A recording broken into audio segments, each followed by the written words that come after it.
lune du 12 mai, qui aura lieu à 18h56, va s'illuminer dans le signe intense et transmutateur du Scorpion.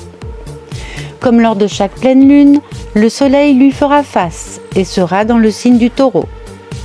Cette opposition éclaire un axe profondément karmique, celui de la matière et de l'ombre, de la sécurité et de la perte, de la stabilité et de la métamorphose.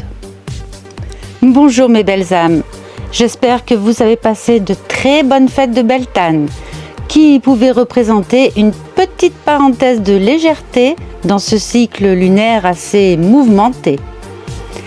La dernière nouvelle lune du 29 avril amorçait cette pleine lune, rappelez-vous. Elle nous invitait à semer petit à petit, en prenant notre temps, à nous reconnecter à nos valeurs fondamentales. Cette fois, la pleine lune vient nous dire qu'il va falloir enlever tout ce qui reste encore accroché malgré le travail fait précédemment. En fait, elle va mettre en lumière tout ce qui résiste encore à notre croissance intérieure. Le Scorpion est le maître des profondeurs et des secrets. Il explore les sujets tabous dans le but de dire la vérité.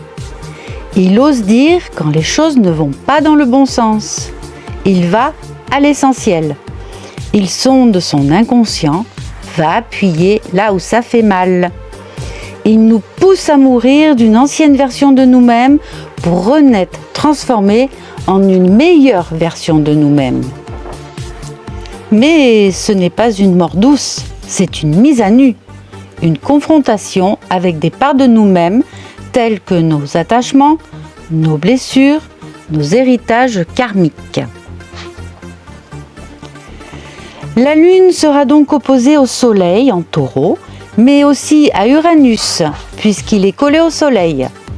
Le Soleil et Uranus agissent conjointement comme un détonateur de vérité. Le corps peut trembler, l'âme aussi, mais c'est pour retrouver l'essentiel et la configuration Lune, Soleil, Uranus va déclencher un besoin de libération en venant mettre la lumière sur nos ombres bien cachées. Par ailleurs, Vénus, dorénavant en Bélier et qui est la planète maîtresse du Taureau, devient intrépide, impulsive. Elle réfute tout compromis et ne veut que du clair et net. Elle va s'allier à Saturne en Poisson et Neptune également en Bélier. Deux planètes qui évoquent les mémoires transgénérationnelles et les idéaux profonds.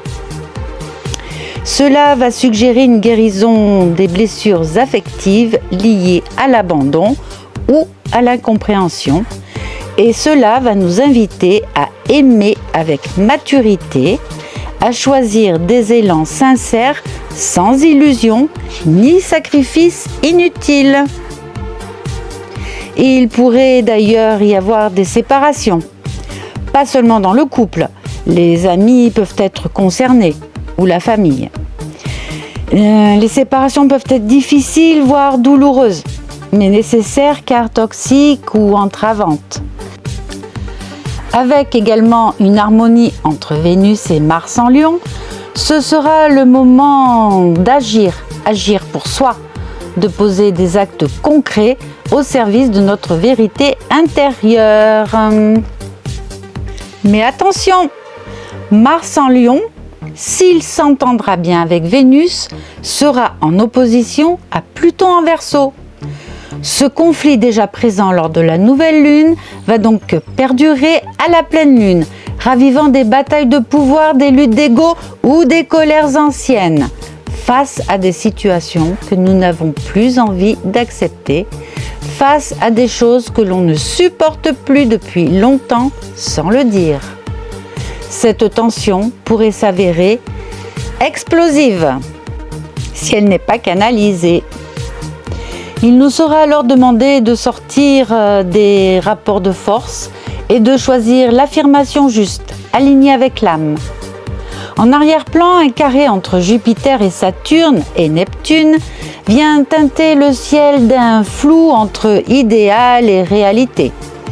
Le risque de désillusion est grand si l'on s'obstine à maintenir des structures obsolètes ou des croyances trompeuses. Il agit un peu comme un test. Avons-nous foi dans nos intuitions?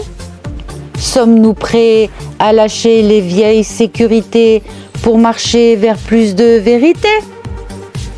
Cette pleine lune va également avoir un impact sur le collectif. Beaucoup de personnes se questionnent en ce moment, tant sur le plan professionnel que sur leur système de croyances, ce qui va nous obliger à chercher en nous ce qui résonne vraiment avec notre soi.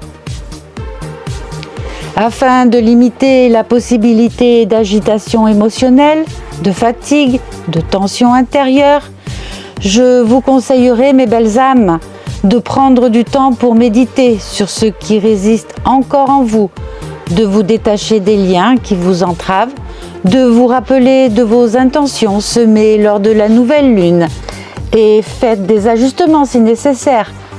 Connectez-vous à votre corps et appuyez-vous sur Mars pour agir avec courage, mais sans violence. Cette pleine lune prépare l'arrivée de Jupiter en Cancer. Il y restera 1 an à partir du 9 juin. Jupiter, c'est l'expansion, la joie. En Cancer, il viendra réconcilier le cœur avec lui-même.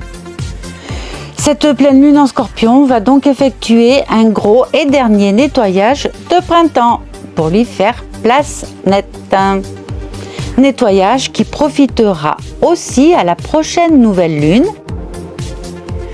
Mes belles âmes, il va nous falloir accueillir cette pleine lune malgré les émotions qu'elle pourrait engendrer.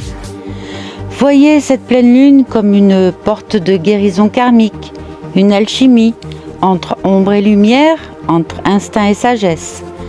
Elle va nous pousser à retrouver notre pouvoir intérieur, non pas par le contrôle, mais par l'acceptation de ce qui est prêt à mourir, pour laisser renaître la véritable version de nous-mêmes. Je vous embrasse et vous dis à tout bientôt. Pour vous aider lors de cette pleine lune, je vous prépare une méditation dédiée à la lune en Scorpion. Elle sera en ligne sous peu. Que vous soyez adepte de cette pratique ou non, je vous invite à aller l'écouter, de prendre un moment de calme, un moment rien que pour vous. Je vous remercie d'avance pour les pouces en l'air, pour vos partages, pour vos commentaires. Ça aide beaucoup pour l'algorithme et par ricochet pour mon travail. À tout bientôt mes belles âmes.